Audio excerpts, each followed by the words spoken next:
Support terus channel YouTube Ketapang TV Jurnal dengan cara di like, comment, and subscribe. Jangan lupa aktifin juga tombol lonceng notification-nya ya.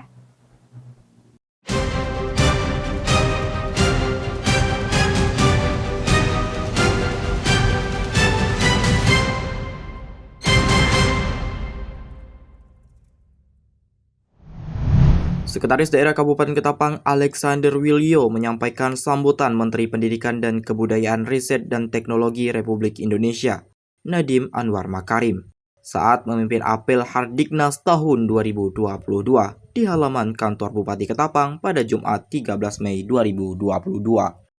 Sekda mengatakan kepada seluruh guru-guru di Kabupaten Ketapang dapat melaksanakan tugas dan tanggung jawab untuk mendidik anak-anak. Sekda menambahkan, indeks pembangunan manusia Kabupaten Ketapang masih rata-rata di Kalimantan Barat. Sulitnya menaikkan skor IPM salah satunya di bidang pendidikan. Ia berpesan untuk mempersiapkan masa depan anak-anak muda yang merupakan generasi penerus bangsa yang harus dipersiapkan, juga harus mempersiapkan diri. Pertama saya mengucapkan selamat Hari Pendidikan Nasional tahun 2022 ini kepada seluruh bangsa Indonesia, dan saya juga sekaligus juga berpesan pada seluruh siswa sekolah, anak-anak kita, agar mereka tetap serius belajar, merajut masa depan mereka melalui pendidikan ini sampai ke jenjang yang setinggi-tingginya. Persiapkan masa depan, karena mereka ini, anak-anak muda ini, anak kita ini adalah generasi penerus bangsa yang harus kita persiapkan dan juga harus mempersiapkan diri.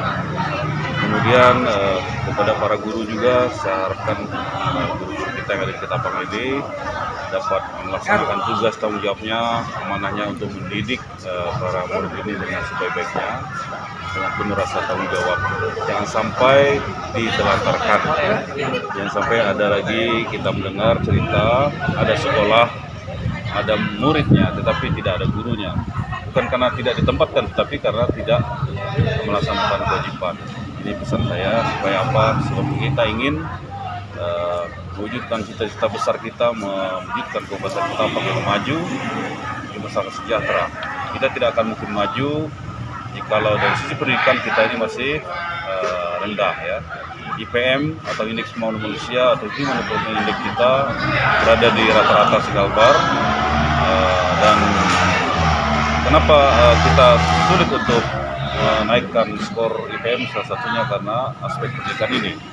Kita harapkan kita bekerja keras, bekerja sama, bekerja solid dan kompak, semua komponen yang ada yang kita punyai, baik guru-guru sampai kepada jajaran-jajaran pendidikan, kemudian para guru, termasuk para orang tua, untuk kita bersama agar kualitas pendidikan kita, kualitas anak-anak kita ini semakin baik. Ya, kita harapannya saya kira seperti itu. Dan pemerintah daerah terus menerus akan berupaya untuk memperbaiki semua aspek terkait dengan kualitas pendidikan di daerah. Kemudian Kepala Bautni Dinas Pendidikan Ketapang menambahkan terkait proses pergerakan serta inovasi belajar mengajar saat pandemi COVID-19. Kepala Bautni juga memberikan harapan ke depannya. Harapan kami sesuai Dinas Pendidikan di Hari Pendidikan Nasional tahun 2022 ini, kita tetap bergerak untuk pemulihan. Selama 2 tahun ini kan kita masa pandemi, tapi semuanya tahun ketiga ini kita mulai bergerak dengan tema yang kita tahu bersama, pimpin pemulihan dan bergerak untuk menuju kurikulum merdeka itu. Maka semua elemen pendidikan, semua stakeholder pendidikan harus bergerak dan menggerakkan diri untuk menuju perubahan itu. Sekarang keran itu kan sudah dibuka secara luring, dan mulai para guru dan para siswa yang sudah mengikuti booster, yang sudah divaksin 3 kali, sekarang sudah tidak ada lagi halangan bagi kita untuk mengadakan tatap muka, belajar tatap muka. Jadi sekarang proses belajar mengajar, proses edukasi itu sudah kita mulai, dengan inovasi tetap kita jalankan selama ini sesuai dengan acuan kita kurikulum merdeka. Ya, untuk tanggap ini kami berharap di tahun-tahun ke depan kita tetap harus berimprovisasi dan berinovasi, menyesuaikan diri dengan tata kelola sistem pendidikan yang terbaru sekarang, menyesuaikan regulasi-regulasi yang telah ditetapkan oleh pemerintah pusat dan regulasi yang ditetapkan oleh pemerintah daerah. Diharapkan semua komponen baik guru-guru sampai jajaran pendidikan dapat bekerja keras termasuk juga orang tua secara bersama agar kualitas pendidikan semakin baik. Pemerintah daerah terus-menerus akan berupaya memperbaiki segala aspek terkait kualitas pendidikan. Dari Kabupaten Ketapang, Iqbal Arianto Sigit mewartakan untuk Ketapang TV Jurnal.